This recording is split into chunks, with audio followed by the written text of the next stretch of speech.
Kerry says it's a big return on his investment, I'm very clear it's actually a big return on the taxpayer's investment. So let's be very explicit about that.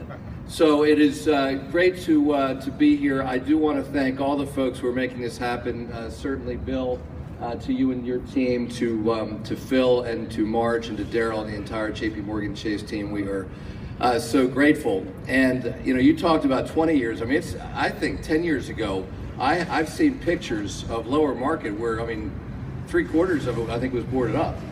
And to think about where we are today and the trajectory that we are on, it really is very exciting. And I think there are lots of reasons for it. Certainly the downtown development districts are an important tool, but we are very aware that it's only a tool and that without people who are willing to take the risk of their own their own time, their own sweat, and their own money, none of this would have happened. But for me, I mean, it is thrilling to be able to go throughout Wilmington, certainly up and down Market Street, but also the phenomenal new project that's underway just a couple blocks from here, the old parking lot that you can see. You actually can't see it all that well because it's blocked off by the fence.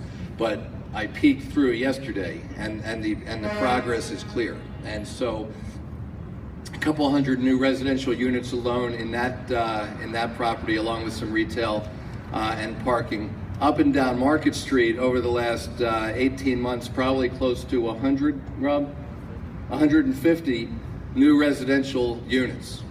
I mean, this is exactly what people have been talking about. We want more people who are living in the city, who are working in the city, who are spending their money in the city, and that's what this is all about. And it would not happen without a great partnership. It's great that Theo is here from City Council and the mayor's represented.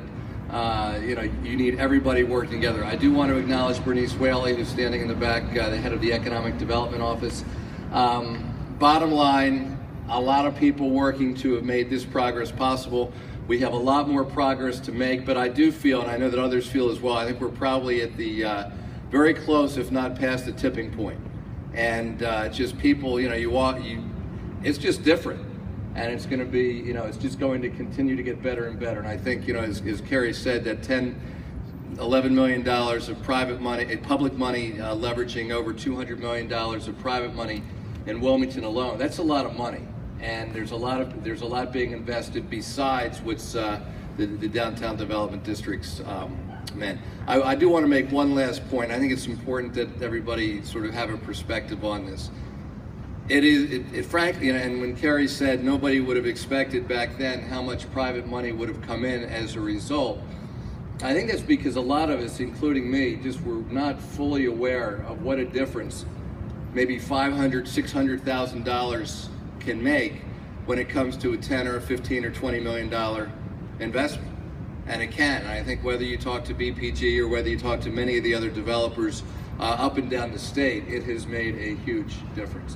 And in a similar way, Bill, I want to say to you, I think this corridor revitalization fund can have a similar impact. And what you see is people literally willing to make investments that they otherwise just would not have been comfortable making, because these funds just put the return over the top. And so we are truly, truly grateful to your entire team, to everybody who's come together, and I just can't wait to see the additional progress we're going to make right here in Wilmington. Thank you all very much.